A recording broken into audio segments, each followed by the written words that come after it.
राज्यात कोरोना रुग्णांच्या संख्येत दिवसेंदिवस वाढ होत असून प्रशासन नवे निर्बंध लागू करण्याच्या तयारीत आहे। याच पार्श्वभूमीवर काल दिवसभर मॅरेथॉन बैठका घेण्यात आल्या।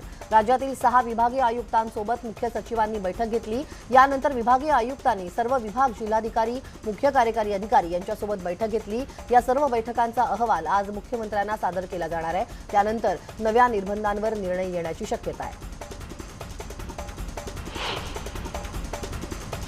कोरोनाबाधितांच्या फुफ्फुसावर परिणाम होत असल्याने मोठ्या संख्येने रुग्णांना कृत्रिम प्राणवायूची गरज लागते।